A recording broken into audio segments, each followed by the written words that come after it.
December 16, 1971, Dhaka. The cameras were rolling. 90,000 soldiers, the largest military surrender since World War II, laid down their arms. Lieutenant General A.A.K. Niazi signed the surrender document. East Pakistan ceased to exist. Bangladesh was born. India had done what no one thought possible in just 13 days. And the world was watching. But then, India stopped. The guns went quiet on the Western Front. No march toward Lahore, no push toward Karachi. Why? When you have your enemy on his knees, why do you stand down? This is that story. Welcome to War and Military History. Every conflict has a cause. Every border has a cost, and every war leaves something behind. Today we go back to December 1971, to one of the most decisive and most misunderstood moments in South Asian history. India had just won a war in 13 days, but the real story wasn't the victory. The real story was the decision that came after. The decision not to finish the job. To understand why India stopped, we first need to understand why the war started. 1971 was not just a war between two countries. It was a civil war that became an international crisis. In March 1971, the Pakistani military launched Operation Searchlight, a brutal crackdown on Bengali civilians in East Pakistan. Millions fled across the border into India. 10 million refugees. India's economy was strained, her border states overwhelmed. Indira Gandhi, India's prime minister, watched and waited. She spent months building international support. She signed a treaty of peace, friendship, and cooperation with the Soviet Union in August 1971. Giving India a powerful protector on the world stage. And then, on December 3rd, Pakistan made a critical mistake. Pakistan launched preemptive airstrikes on Indian airfields, hoping to cripple India's air force before India could act. It didn't work. India declared war the same night. And what followed was one of the fastest military campaigns in modern history. The Indian military moved with stunning speed. On the Eastern Front, Indian forces, combined with Mukti Bahini freedom fighters, surrounded Dhaka from 3 directions. They didn't fight for every city. They bypassed Pakistani strongholds, cut supply lines, and moved straight for the capital. Pakistani commanders in Dhaka found themselves encircled with no hope of reinforcement. No supplies coming in, no escape route open. On December 16th, just 13 days after the war began, General Niazi surrendered.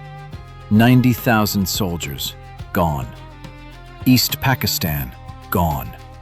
It was a military masterpiece.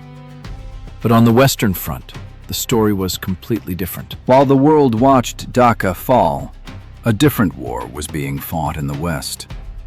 In Punjab, Rajasthan, and the Rann of Kutch, Indian and Pakistani forces clashed in some of the most intense armored battles since World War II. Pakistan's Patton tanks against India's Centurions and PT-76s, the Battle of Longewala, the Battle of Shakargarh, the fighting around Sialkot. Unlike the East, there was no quick collapse here. Pakistan's Western Army was intact, battle-hardened, dug in, defending home soil. Indian military planners knew the truth. Taking Lahore or Karachi would not be a 13-day campaign. It would be months, possibly years. The casualties would be enormous on both sides. Every kilometer west meant more blood, more destruction, and a war that could spiral beyond anyone's control. Indira Gandhi understood this. A brilliant victory could become a catastrophic overreach. But military calculations were only part of the picture. Behind the battlefield, a much more dangerous game was being played. The United States, under President Richard Nixon and National Security Advisor Henry Kissinger, was furious with India. Nixon had a personal relationship with Pakistani President Yahya Khan, and more importantly, Pakistan was the secret back channel through which Nixon had opened diplomatic relations with China. India threatening Pakistan meant threatening that entire strategy.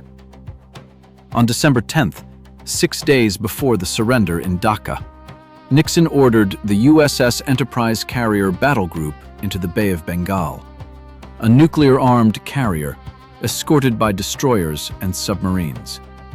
It was not a humanitarian mission. It was a direct military signal to India: back off.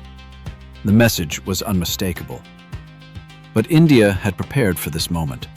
The Soviet Union, bound by treaty to India, deployed its own naval forces into the Indian Ocean. Soviet submarines shadowed the American fleet. For several terrifying days, American and Soviet warships faced each other in the waters off South Asia.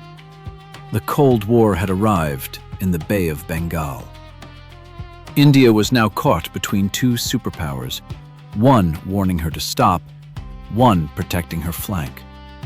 Any miscalculation could trigger something far worse than a regional war. And then there was China, Pakistan's closest strategic ally. In 1971, the memory of the 1962 Sino-Indian War was still raw. China had humiliated India along the Himalayan border just 9 years earlier. As the 1971 war began, Chinese troops began moving toward the Himalayan passes, not an invasion, but a warning. India was now potentially facing a two-front threat: Pakistani forces in the west, Chinese forces in the north. The Soviet treaty gave India some protection, but no guarantee. Indian Army Chief General Sam Manekshaw had already planned for this possibility. Additional divisions were positioned along the northern border, but the strategic reality was clear. The deeper India pushed into West Pakistan, the greater the risk of Chinese intervention. And a war against both Pakistan and China simultaneously, with American naval power in the Bay of Bengal, was a war India could not win. This is where history turns on a single mind: Indira Gandhi. By December 16th, she had already achieved everything she set out to do. The refugee crisis was resolved. Bangladesh was free. Pakistan had been humiliated on the world stage. India had demonstrated military power that stunned the entire region. She could have pushed further. Her generals wanted to. There were voices in Delhi demanding the capture of Lahore, the symbolic heart of Pakistani Punjab. But Indira Gandhi said no. She understood something that her critics didn't. Victory is not just about what you take. It's about what you don't lose. A prolonged Western campaign would drain India's economy, stretch her military, and hand Pakistan's supporters, America, China, and the Islamic world, a narrative of Indian aggression. The UN Security Council was already demanding a ceasefire. The United States was applying maximum pressure. Staying in was a trap. Getting out, on her terms, at the moment of maximum victory, was genius. On December 17th, India declared a unilateral ceasefire on the Western Front. Not from weakness, from absolute, calculated brilliance. The consequences of 1971 echoed for decades. Bangladesh became one of the most populous nations on Earth. Pakistan lost half its population overnight and began a painful national reckoning that continues to this day. India emerged as the undisputed dominant power of South Asia. The Soviet-American standoff in the Bay of Bengal became one of the forgotten flashpoints of the Cold War. And Indira Gandhi, who had been doubted, pressured, and warned by every major world power, stood at the height of her political life. She had taken on Nixon. She had faced down China.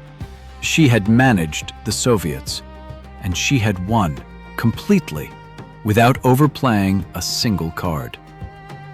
The Shimla Agreement of 1972 locked in India's gains diplomatically. Pakistan recognized Bangladesh. The prisoners of war, 90,000 of them, were eventually repatriated. The border returned to roughly where it had been before the war. But the balance of power in South Asia had shifted permanently. History remembers the battles, the tanks, the aircraft, the generals.